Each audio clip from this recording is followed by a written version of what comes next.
আরবের এক সম্মানিত আলেম ছিলেন শেখ ওয়াহান। তিনি মৃত্যুবরণ করার পর আরবের একটি কবরস্থানে তাকে দাফন করা হয়। তারপর বহু বছর কেটে যায়। একদিন তার বংশের একটি মেয়ে মৃত্যুবরণ করে।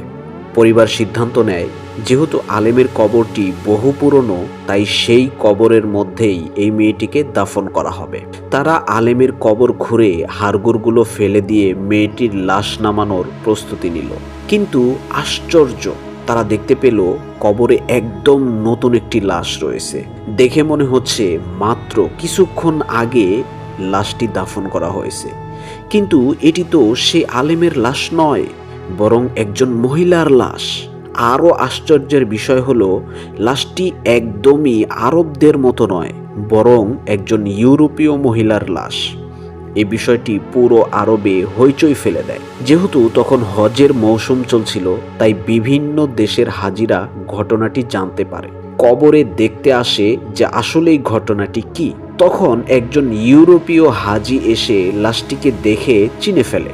তিনি বললেন, আমি এই মহিলাকে চিনি।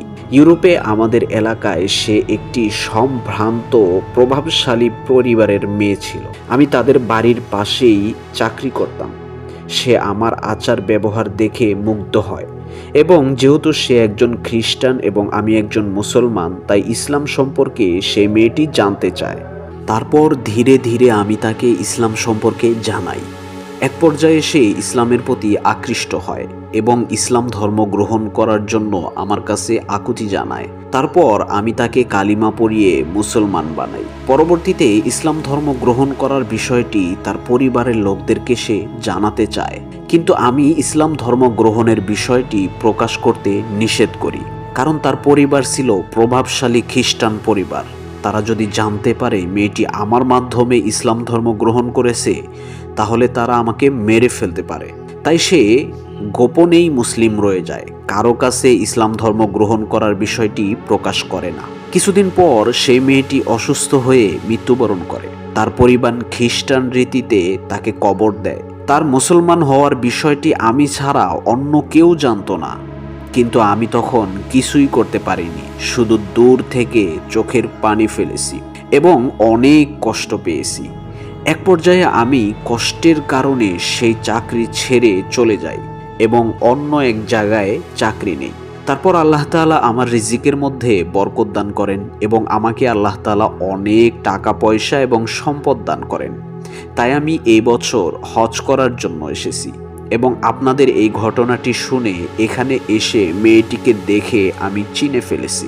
আরবের আলেমরা তখন বললেন, এই মেয়েটি যেহেতু মুসলিম ছিল, তাই আল্লাহ তাআলা তাকে মুসলিমদের কবরেই স্থান দিয়েছেন।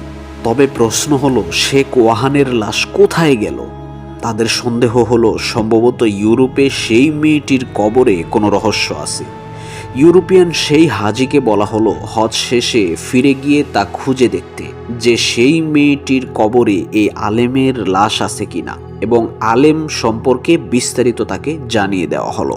তারপর হজ শেষ করে সেই ইউরোপীয় ব্যক্তি নিজের দেশে ফিরে যায়। তারপর সেই মেয়েটির খ্রিস্টান ফ্যামিলিকে পুরো বিষয়টি জানায় এবং বলে যে আপনারা আপনাদের মেয়েটির কবর খুঁড়ে দেখুন তার লাশ আছে কিনা।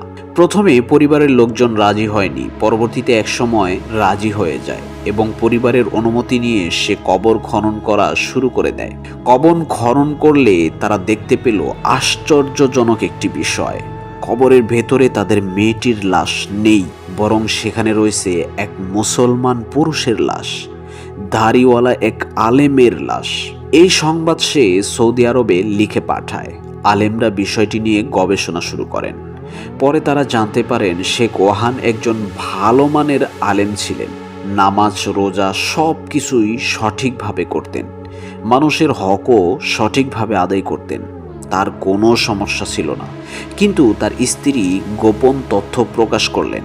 তিনি বললেন, আমার স্বামী সব দিক থেকে ভালো ছিলেন, তবে একটি বিষয় ছিল যা নিয়ে তার আপত্তি ছিল, তা হলো সহবাসের পর গোসল করার নিয়ম। তিনি বলতেন, ইসলামের এই নিয়মটি আমার পছন্দ হয় না, খ্রিস্টানদের পদ্ধতি আমার কাছে ভালো লাগে।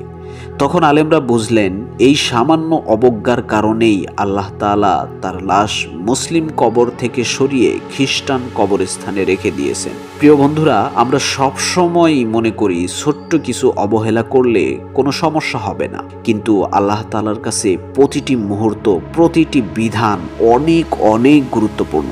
আসুন আমরা গুনাহের জীবন থেকে ফিরে এসে আল্লাহ তাআলার প্রতিটি আদেশ মানার চেষ্টা করি এবং সঠিক পথ অনুসরণ করি, কারণ সামান্য একটি ভুলও আমাদের জন্য অনেক বড় ক্ষতির কারণ হতে পারে। এই ঘটনাটি আশরাফ আলী থানভী রহমাতুল্লাহি আলাইহির রচিত পসন্দিদা ওয়াকিয়াতের কিতাবের মধ্যে রয়েছে। প্রিয় বন্ধুরা, দিন প্রচারের সওয়াবের অংশীদার হতে আপনি ভিডিওটি লাইক, কমেন্ট করে শেয়ার করে দিন এবং এরকম ভিডিও যদি আপনার ভালো লাগে তাহলে অবশ্যই আমাদের চ্যানেলটি সাবস্ক্রাইব করে দিন।